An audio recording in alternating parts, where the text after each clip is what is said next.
This is VSiN PrimeTime. Live from the Circus Sportsbook in downtown Las Vegas on VSiN, the sports betting network. Back here on VSiN PrimeTime. I'm Scott Seidenberg, right here on the Sports Betting Network. We are in the first intermission between the Maple Leafs and the Panthers from Florida. Toronto with a 2-1 lead. Your live market right now, total of 7.5. It is heavily juiced to the under.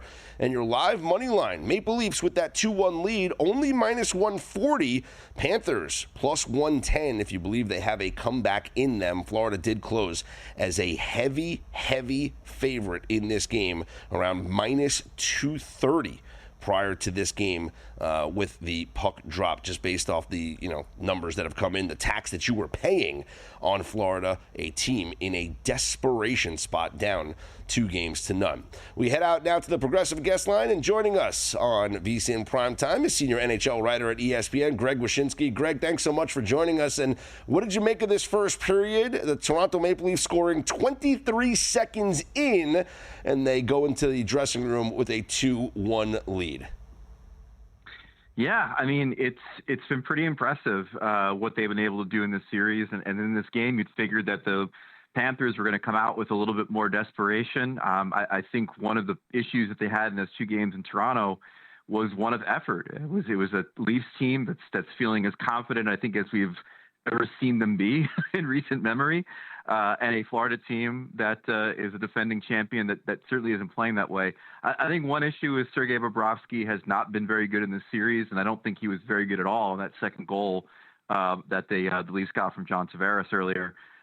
So one of the more dependable aspects of the team hasn't really come through, and there just hasn't been that tenacious hunger that we've seen from Florida in previous playoff runs. You'd have to definitely say that the Leafs have been the team to exhibit that so far in the playoffs. What's been your take on the performance of Joseph Woll through 2 games now, taking over for Anthony Stolarz, who got hurt there in Game 1? Because I'll be honest, Greg, I favored the Panthers after Game 1 to win this series because of the health status of Anthony Stolarz, and maybe I disrespected Woll a little bit, and I'll be the first one to admit it, but I can't help but be, I guess, slightly impressed with his play. You never want to disrespect Joseph Woll, do you? I mean, the thing about the Leafs is, and it's one of the things I think was sort of in Woll's favor, is the fact that it was a tandem this year. He played a ton when Stolarz was hurt in the regular season, and that's always been kind of the knock on both these guys, is their ability to stay in the lineup. But they've got confidence in both, and I think that the way that they played in front of Woll and the way that Woll's played so far is indicative of that. It's just, again, like, it's you and I have seen many incarnations of this Maple Leafs team in the playoffs, flopping and flailing and defeating themselves. And, whether it's their coach, Craig Berube, coming in and doing what he did with St. Louis a few years ago when they won the Cup, which is kind of like just have them laser focused on the moment and shutting out all the noise, or maybe it's just the maturity of this team with some new veterans in the lineup and guys that have been through this before. Whatever it is, like, this is a different Leafs team. There's not a single moment in this playoff where you felt that they've been, doubting themselves or thinking about the demons of playoff disasters past. And this is just another example tonight. Yeah, I've gone on record, and again, this was with Anthony Stolarz in net because of just how good I value him and his advanced stats.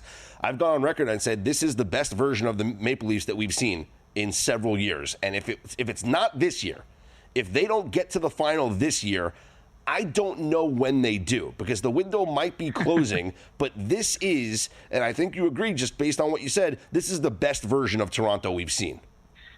Yeah, they should just fold the franchise if they don't make the Cup final this year. I think we could all agree.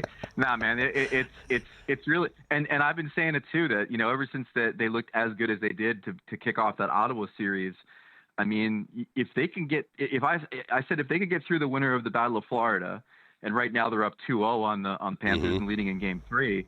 I mean, whatever's coming out of the Metro doesn't scare me if I'm the Leafs. I mean, the Caps and the Hurricanes are both very beatable, and then you start to look at the West and. If Mikko Rantanen's going to have a hat trick every game for Dallas, it's going to be very tough to beat them. And then obviously the Oilers have really found another gear in the playoffs that they didn't find in the regular season. So there is definitely competition coming out of the West. But if they can get past Florida, there's no reason to believe they won't play for the Cup. Let's talk about the West, and we're talking to Greg Wyshynski, senior NHL writer over at ESPN. I'm Scott Seidenberg. It's VSiN PrimeTime right here on the Sports Betting Network. Tonight is Game 2 in Winnipeg. The Jets against the Dallas Stars. You mentioned Mikko Rantanen, who has been otherworldly here in the playoffs, and no surprise, he is your favorite to win the Conn Smythe right now, with Dallas being the favorite to win the Cup. But we do have the Jets getting a little bit healthier. Josh Morrissey expected back tonight. Scheifele came back for game number 1, so he's got a game under his belt now. Do you expect a better effort from the Jets tonight at as close to full strength as we've seen them? I do. I kind of expect a split going back to Dallas. Morrissey coming back really settles things down for them on the back end. It'll probably help their power play to have him back as well. And the bottom line is that they didn't play terribly in the first game against Dallas. It's just that Dallas is right now finding another gear with the way that Rantanen's playing. And also, let's not forget how good Jake Ottinger's played the last couple of games as well. His effort in Game 7 against Colorado, I think, is, as much as anything Rantanen has done, a reason why they are where they are right now. So, I expect this to be a pretty long series. And I think we'll probably get a split going back to Dallas. I'd be surprised if Winnipeg doesn't even things up tonight. Are we ever going to see regular season Connor Hellebuck here in the Stanley Cup playoffs? That's a great question. It's a great question. He wasn't the reason they lost in game 1, but he just has not really given them that sort of effort that you've seen in the regular season, where he's going to probably win back-to-back Vezina and the trophies. We all know the real issue for Winnipeg right now is they better get a split tonight, or else they're going to have to worry about where his head's at on the road with how poorly he's played, not just last round against St. Louis, but in the 2 previous postseasons. He's 1 in 7 in his last 8 playoff road games. So they have probably, I can't say they don't have any confidence in him. If you talk to them, they have confidence in him. But if in the back of their minds, they got to be thinking, what are we going to see from this guy on the road? So, he's been one of the bigger disappointments of the postseason by far, because this was going to be maybe a redemptive time for him. And it's an interesting series in the sense of both of these guys are probably going to be on the Team USA roster in the Olympics in 2026 in Italy. And if Jake Ottinger ends up outdueling Hellebuck in the playoffs like he has so far, maybe there's a statement to be made there as far as who might get the crease in the Olympics. That's a tremendous point. The other series, 2-0. Edmonton leads Vegas, with the series shifting to Edmonton for game number 3. It broke the game last night, broke a streak of 42 consecutive playoff games for the Golden Knights. When they score 3 goals, they go on to win. Obviously, this is a different Knights team. They're not as defensively sound as they have been in previous years in the playoffs. But also, for the Oilers, 6 straight come-from-behind wins now? This team is never out of any game. And frankly, Greg, I'm scared of them. Yeah, you should be, man. Their problem in the regular season was their defense was completely inconsistent. I didn't really love their supporting cast. They've certainly found some guys to step up, guys like Connor Brown, John Klingberg on their blue line, a guy that used to be real good about 5 or 6 years ago, now has sort of found a new lease on life with the Oilers. Their defense has been great. I think that was, the game 1 victory was more of a defensive clinic than the game 2 victory. But again, like you said, usually when the Golden Knights can put 3 on you, they're going to win the game. But the problem is, A, defensively, they're not stout, and Aiden Hill has not been very good for them in this postseason. And B, they're playing a team with Connor McDavid and Leon Draisaitl, who can easily on their own score 4 goals against you. So the Oilers are really scary right now, and I think the Knights certainly needed to get at least 1 at home. I think they're in deep trouble in this series. Deep trouble, but are they completely done? Would it shock you if they came back and won the series? Yes, it would shock me. I got to be honest with you.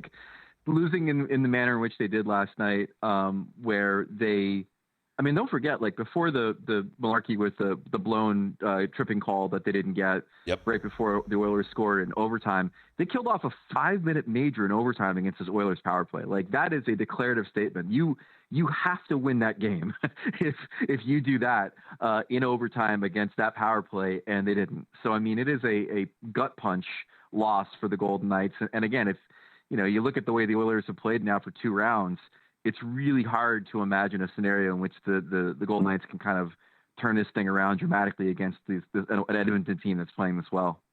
If there's one goaltender that you could pick right now, Greg, to win the Conn Smythe, because I think, obviously, I mentioned Rantanen is the favorite because of Dallas being the favorite. If there's one goaltender that you would pick right now that has to be the reason why his team goes on to win the Cup, who would it be? That's a great way to frame it, because when you're talking about the Conn Smythe, there has to be no one else on the team deserving of it. Yep. So as good as Ottinger is, it's going to be Rantanen. As good as Calvin Pickard might be, you got Connor and Leon on the Oilers, assuming those are the two teams that come out of the West. As good as Joe Wall is, I think Willie Nylander is clearly the favorite on the Leafs, and we did our Conn Smythe watch on ESPN recently, and he was one of the top three choices. So I'll give you a wild card here, which is Logan Thompson. 100%. Of the Washington Capitals. 100%, Greg. Yeah, I mean, like he's been insanely good for them. Again, last night against Carolina, Tom Wilson had a hell of a game, but Logan Thompson's probably the reason they win that game. If I'm not saying, I mean, the tough part about that is that bet is that I don't think the Capitals are going to play for the Cup, but if they do, it's clearly going to be on the shoulders of Logan Thompson. So he's clearly the choice. Again, because when you start to think about MVP in the playoffs, you have to start thinking kind of strategically who can break through, who's going to make more noise than a teammate that might be more deserving. And there's nobody more deserving on Washington right now than Logan Thompson. That's 100%. There's nobody else that you can even argue. And right now you can get about 30-1 on Logan Thompson to win the Conn Smythe. Much better odds than betting Washington to win the Cup, I can tell you that much. Greg, appreciate the time and the conversation. Great stuff as always. Enjoy the games tonight. Anytime. Thanks for having me. There he is, senior NHL writer at ESPN, Greg Wyshynski. I'm Scott Seidenberg. More VSiN Primetime up next here on the Sports Betting Network.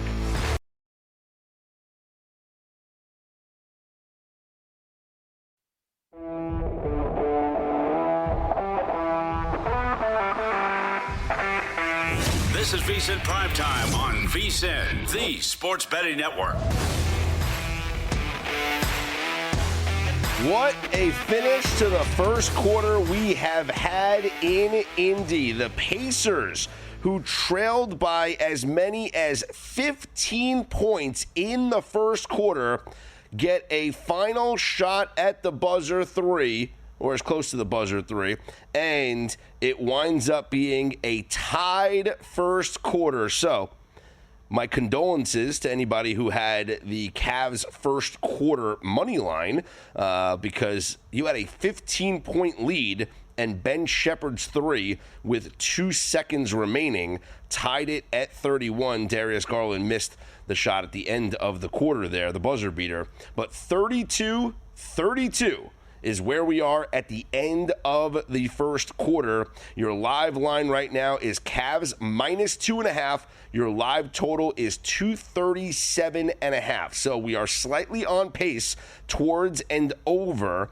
This game closed, as we look at the markets here, closed at, obviously, the Cavs minus 5 here at Circa, 231.5.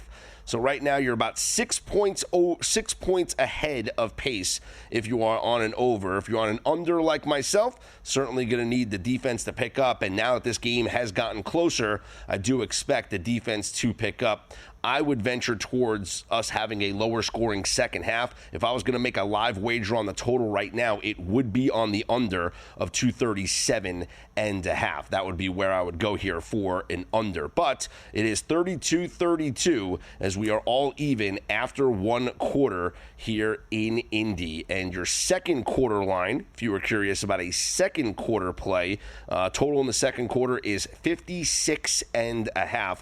Cavs are a slight minus 120 favorite here in the second quarter. The Toronto Maple Leafs have just scored once again, 3-1. The Leafs lead the Panthers in the second period. Still about 17 minutes to go in the second period. So this is a Maple Leafs team that opened up the game scoring in 23 seconds. Fastest playoff goal ever in Toronto Maple Leafs history, I believe that was. It was, let's see, it was Matthew Nyes who scored that first goal. John Tavares scored the second goal of the game. Alexander Barkov made it 2-1 about a couple of minutes after that, and that's where we were headed into the second period. And a little less than 3 minutes into the second period, John Tavares, his second of the game on the power play, his 28th career postseason goal, as the Leafs take a 3-1 lead over the Florida Panthers. And now taking a look inside the numbers here, we're taking a look at the live line. It is Maple Leafs minus 330. Your live total is 7.5 at minus 135 to the over. I gotta be honest. I don't know about it, but I did have the over to start the game, before the game. 5.5 juice to the over. I think over 7.5 could be a look right now. It's at 3-1. Certainly Bobrovsky has not looked great for the Panthers. I don't think that the Maple Leafs are done scoring. I can see a fourth goal coming from the Maple Leafs. If Florida gives you any type of offense, and in a desperation spot right now, with their season essentially on the line, trying to avoid an 0-3 hole, it's got to be the maximum effort here from the Florida Panthers. It's got to be the best effort, all out. Pinch your D-men forward. You got to get goals. If they tie it at 3-3, you're at 7. So obviously you're not guaranteed the win if they tie it at 3-3. But as I just mentioned, I don't think Toronto's done scoring. I think Toronto gets to 4. I think if the Panthers are going to win this game, they got to score 5 goals. Because Toronto's not going to be held down for the rest of the game. Toronto's not finishing this game based on what we've seen so far. Now, hindsight's 2020. I wish I can go back and bet the Toronto team total to go over. I believe that was a recommendation from Jonathan Davis up on VSiN.com. But at 3 goals right now, with 15 minutes to go in the second period, Toronto's not done scoring. So if Florida is going to come back and win this game, they got to score 5 goals. It's got to be a 5-3, maybe a 5-4 win. They can't just they can't. 3-3 is not going to do it. Toronto's going to score again. So I'd take a look here at the over 7.5 if I'm being honest right now. It's at minus 130. Could you find a 6.5 with under 200, minus 200? Probably not. Maybe if you wait a couple of minutes, you might get a 6.5, and that could be worth a play. Because if this thing goes into the third period at 3-1, I would play the over 6.5. Because you can get 3-1, can easily become 4-1, and even at 4-1, the net is still going to be empty. 4-1 could become 4-2, could become 5-2. You could very easily get that over 6.5, or maybe Florida does tie it up, and it's 3-3 going into overtime. So if this remains a 3-1 game, I would play the over 6.5 at the start of the third period. The thing is, we got 15 minutes or so left in this second period. We're not done scoring. So I'd take a look at the 7.5. I would take a look at that. I'm Scott Seidenberg. You hit me up on Twitter at ScottsOnAir, ScottsOnAir. Hoping for a little slowdown of the scoring here between the Pacers and the Cavs. We're a minute into the second quarter, and I believe there's a review. Are they reviewing this for a clear path foul? Looks like that might be the case here, as a player was looking like he was on a breakaway, looking for maybe like a dunk attempt, and then he was grabbed from behind. But the Cavs have a 34-32 lead over the Pacers, so only one basket in here to start the second quarter, and the refs are reviewing a play which appears to be a look at a clear path foul based on what I can see on the TV screen. Let's take a look at what's going on in Major League Baseball, because we do have some games that are about to get underway or have gotten underway, and then a couple of late games for tonight, and I think we can come up with a play here in one of these late games for sure. But we're in the top of the 7th inning, and man, this fired coach boost is working. The fired manager boost for the Pittsburgh Pirates. They lead the Braves 3-0 in the top of the 7th inning. So, man, the Pirates fire Derek Shelton, and the team responds the next night as they are looking for a win here. And that is oh, wow. Okay. I wasn't sure what was happening in the Panthers game. There was a review And I guess there was because I saw a scrum in front of the net. I thought that they were maybe reviewing a penalty, but they were reviewing to see if the puck crossed the line underneath Maple Leafs goaltender Joseph Woll. And so I just looked at the TV. I saw the ref giving the explanation. He turned around. He pointed at the center ice mark for the faceoff. It is now 3-2. So the Panthers get a goal here that didn't look like a goal. So the puck is lying on the ground. Everyone jumps on top of the goalie. I don't know how you see that puck. That's crazy. I have no idea how you even see that, but that's what replay is for. And so they review the play, and they determine the puck crossed the line. It is now 3-2, and so much for that over 7.5. Your live total right now is 9.5, and Florida minus 105 to come back and win. Toronto minus 125. So, wow, big break there for Florida. Still 15 minutes to go in this second period. What a series this has been. High-scoring series between these two teams. All right, let's get back to that Major League Baseball scoreboard. As I mentioned, the Pirates with a 3-0 lead over the Braves. Tigers, a 2-1 lead over the Rangers. So they're in the top of the eighth, and the Tarek Skubal perfect game is done. Tarek Skubal goes 7 innings of 2-hit ball. He strikes out 12, and he allows 1 run on a Haggerty single in the top of the 6th inning. Tigers holding on to a 2-1 lead, top of the 8th. Tommy Kahnle in to pitch for Detroit right now. The Cardinals all over the Nationals, 6-0, going to the bottom of the 6th inning in D.C. Brewers and Rays are tied at 2 in the bottom of the 5th in Tampa. Mets on top of the Cubs, 5-1 there, bottom of the 4th inning in Queens. The Guardians, a 1-0 lead over the Phillies in the bottom of the 4th inning. No score between the Red Sox and the Royals, top of the 4th. The Florida Panthers have just tied the game against the Toronto Maple Leafs. What a game! 3-3. Toronto, the Florida Panthers have just tied it. Carter Verhaeghe scores a goal. Looks like just a minute or so after they got that controversial, if you want to say, review to give them their second goal. My goodness, what a game we have. Stanley Cup playoff action, and guess what? The over has already hit at a 3-3 score. I want to tell you guys about the great deal we have going on at VSiN right now. Smarter bets start here, and for a limited time, we are slashing the price of our annual subscription, normally $240, now just $199. And when you sign up today, we're going to throw in 2 extra months for free. That's 14 months of VSiN Pro access for less than 50 cents a day when you use promo code PRO. Get 14 months of access to our daily best bets from not just hosts, but guests, exclusive betting splits from DraftKings and Circa, 24/7 live video access on the VSiN Watch app, plus all of our special edition betting guides. Go to vsin.com/subscribe now. Use promo code PRO to lock in 14 months of VSiN Pro for $199. That's vsin.com/subscribe.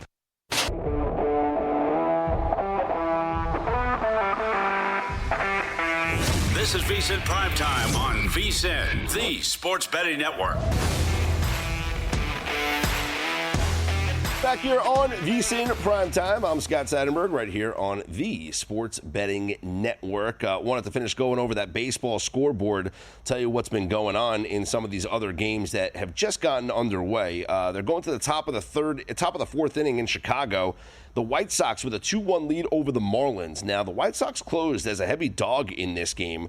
The Marlins, and I know you're thinking, why are the Marlins favored over anybody by this much, as they were minus 145 here at Circa. But Max Meyer has had a tremendous start to his season, and he got helped out to a 1-0 lead early on, but then he gave up a home run to Andrew Vaughn and then a double to Taylor in the second inning as the White Sox responded with 2 runs there in the bottom of the second. They lead 2-1 over the Marlins here in the top of the 4th inning. And the Twins have taken an early 1-0 lead over the Giants. They're in the bottom of the second there. Top of the second inning, no score between the Reds and the Astros. The Astros did take a lot of money here prior to this game with Hunter Brown on the mound. They got pushed up to a minus 185 favorite. And I do like the Astros in this spot. Brown has been tremendous this season. If we look at some of his,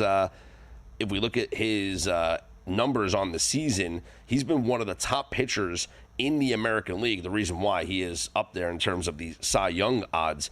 But if you look at Hunter Brown, the number one ERA in baseball right now, well, one of the top ERAs in baseball at 1.67.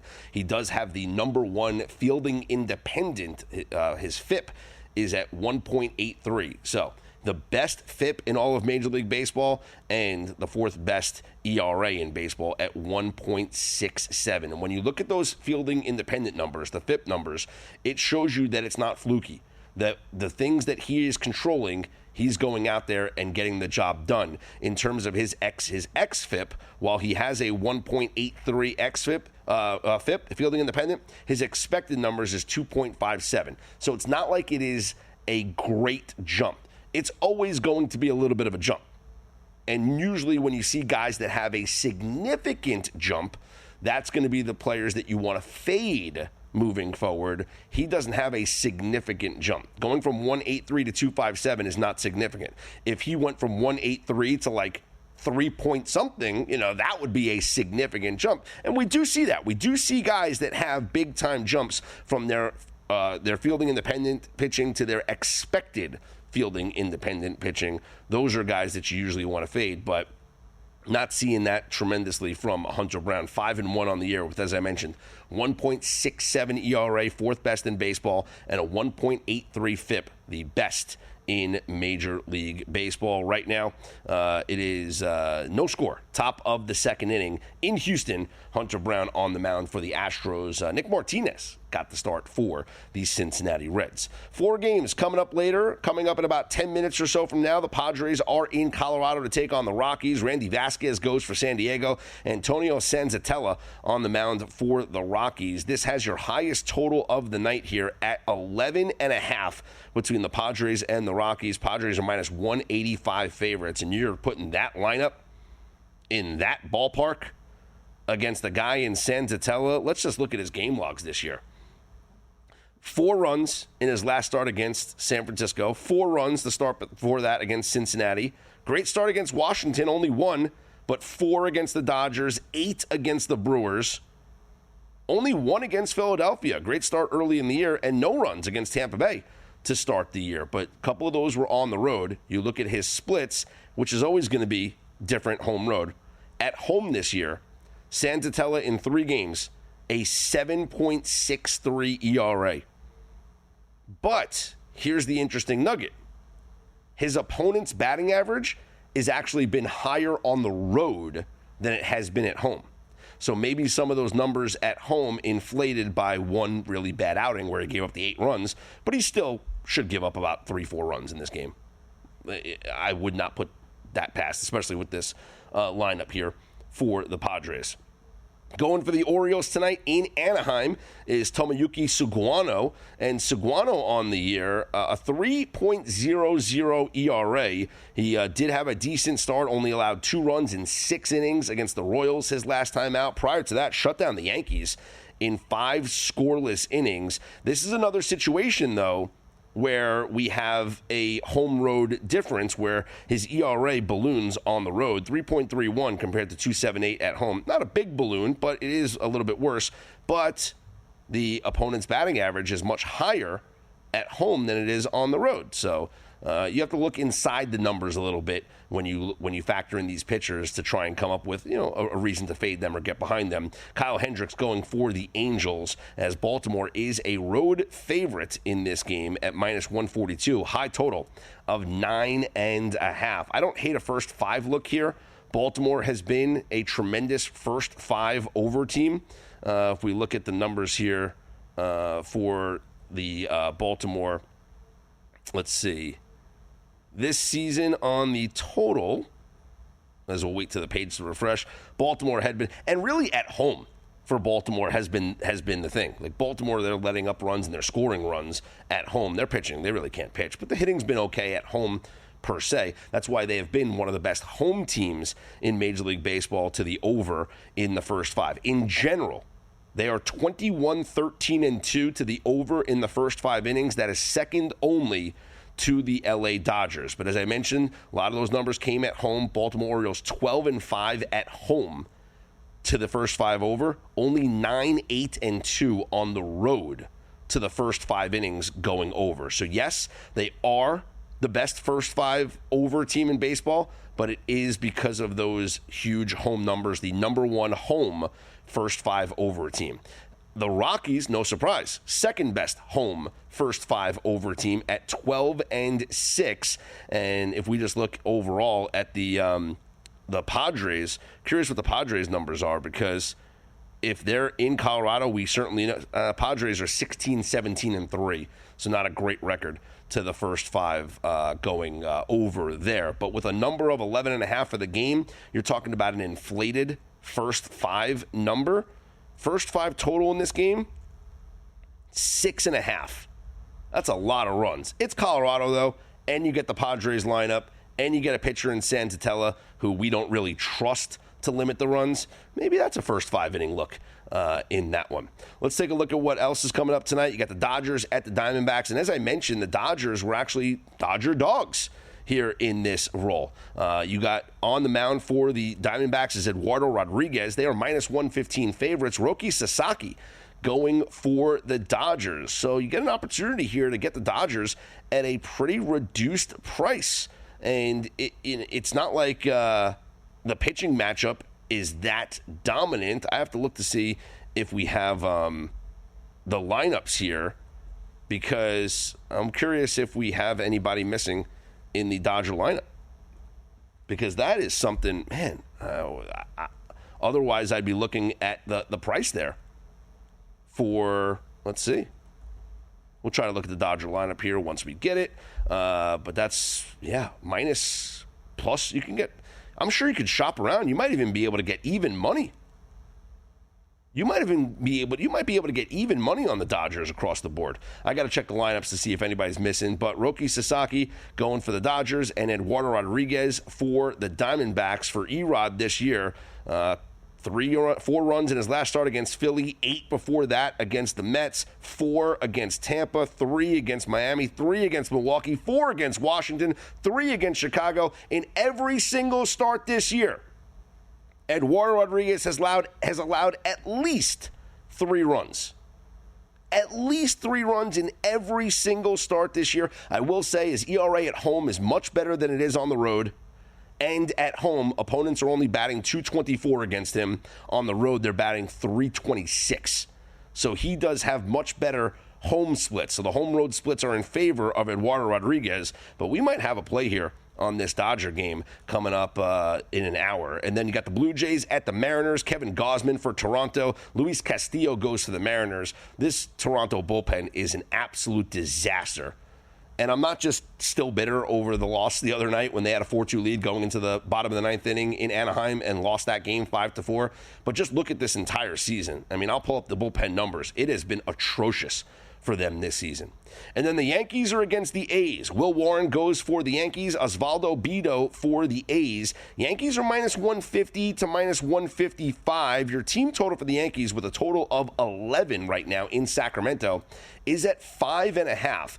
And I'm going to have a play on this game. It's going to be either on the Yankees to win, maybe the Yankees team total, because I think they're going to light up this kid, Osvaldo Bido. But we'll get more into that coming up in a little bit. I want to remind you guys about the incredible deal going on right now here at Circa Las Vegas. The ultimate getaway package is just $400 all in. And when I say all in, I mean all in. You get a 2-night stay here at Circa, a $100 dining credit, a $100 beverage credit, and your very own daybed at Stadium Swim, all for $400, resort fees and taxes included. It's a limited time offer valid for stays between May 26th and September 4th. Lock in your all-in summer package now at circalasvegas.com. This is VSiN PrimeTime.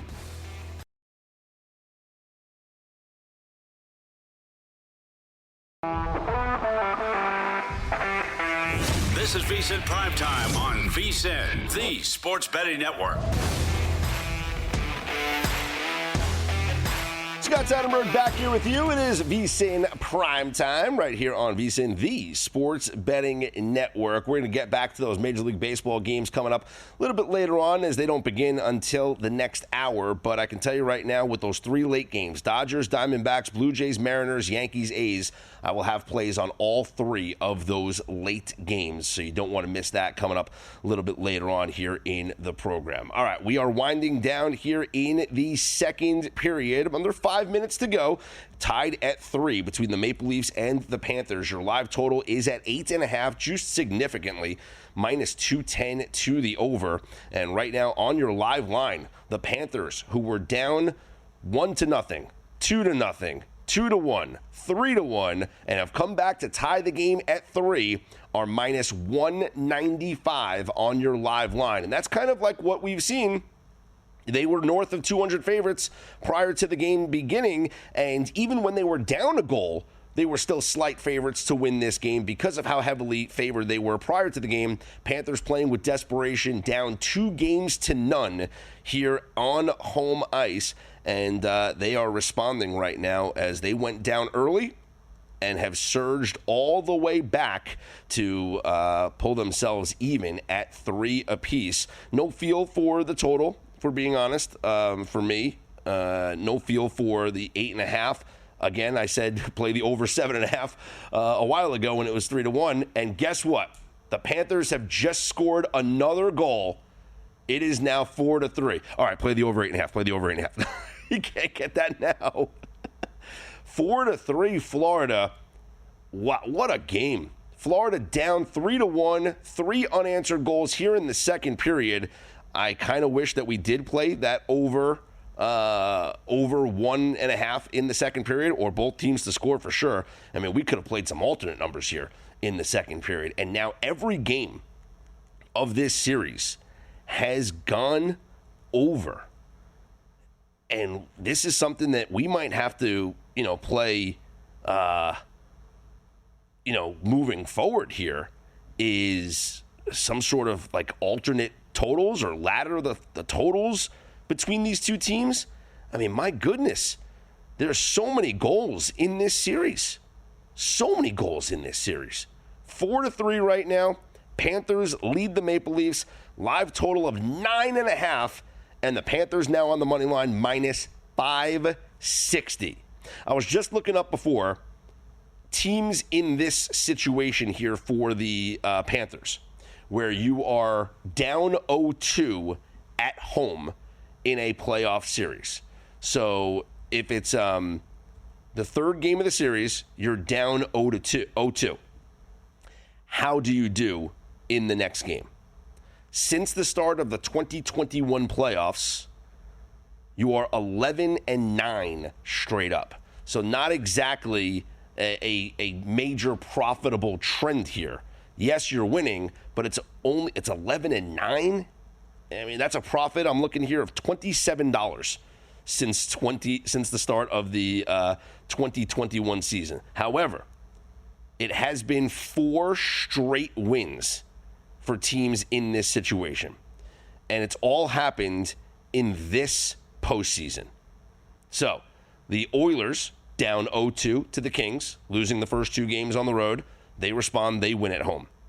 The Devils, who were down 0-2 to the Hurricanes, they won their first game in New Jersey. The Canadiens were down 0-2 to the Capitals. They won Game 3 at home.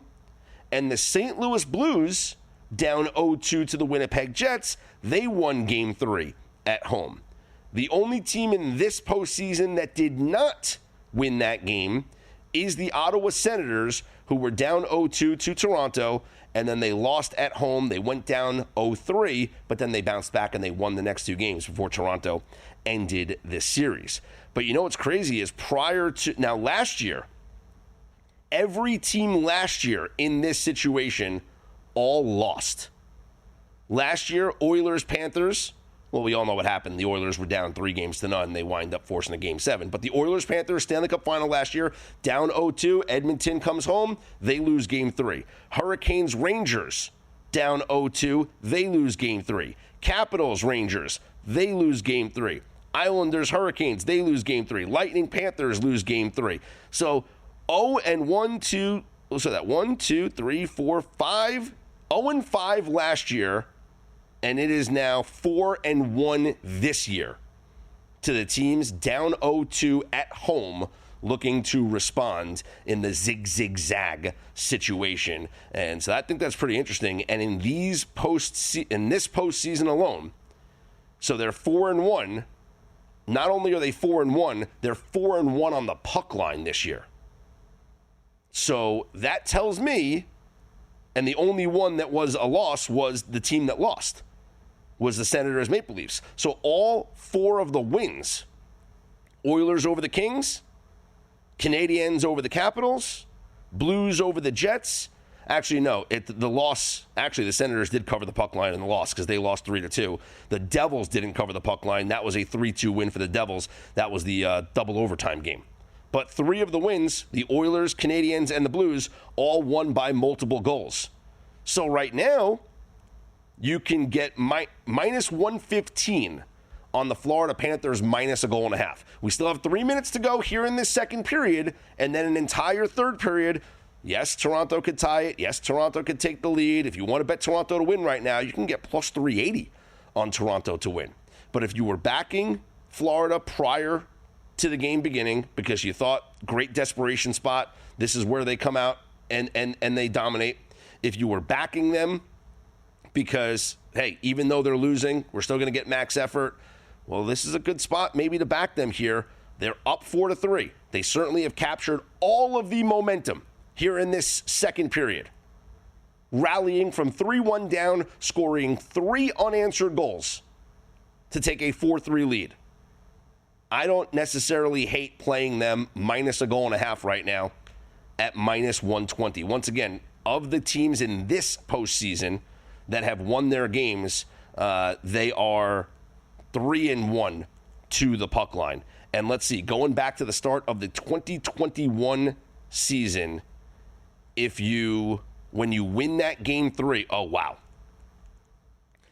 So I mentioned it was 11-9. The home teams in game number 3 in the Stanley Cup playoffs since the start of the 2021 season. But of those 11 wins, 9 have covered the puck line. 9-2 on the puck line. The only games that did not cover the puck line, the Devils Hurricanes double overtime game, as I mentioned earlier this postseason, and Panthers Golden Knights. That would have been Stanley Cup final in June of 2023. 3-2 win for the Panthers. So 9-2 to the puck line for the home teams that win game number 3. If we're backing the Panthers to win this game, and they're minus 600 right now on the live line, we're not going to lay the 600. But minus 1.5 right now. They are up 4-3. There's a minute or so left in this second period. They go into the third period up 4-3. This 4-3 lead could become 5-3, maybe even 6-3. Yeah, I like it. Let's play. The Florida Panthers minus a goal and a half right now at minus 115. Now, I know that's obviously we're paying a different price here than what we could have gotten before the game started. Prior to the game starting here, as I mentioned, Florida did close as a minus 202 here at Circa. On that puck line, it was actually juiced. It was plus 125. That made sense. Yeah, plus 125 here at Circa, what it was before the game. But given the situation, going into the third period with a 1-0 lead, still a minute 30 left, so we don't know. But going into the third period with this 1-goal lead, 4-3, I would play minus a goal and a half right now at minus 115. That would be a recommended play for me right now. Florida Panthers minus a goal and a half. Again, of the 11 teams since the start of the 2021 playoffs that have won their game 3s at home, down 0-2, you win game 3 at home, 9 of those 11 wins have covered the minus a goal and a half on the puck line. So that's the play that I would make right now. The minus a goal and a half on the puck line. Unless that's a Toronto goal right now, because that would stink. But we might have a review. I don't know. Oh, there's a fight going on now. Players are on the ice. Exciting action on the ice. We are also at the half of the Cavaliers and Pacers game, and it was a good quarter for the good guys. I'll tell you about it coming up next. I'm Scott Seidenberg, always on Twitter at Scott's On Air. This is VSiN Primetime here on the Sports Betting Network.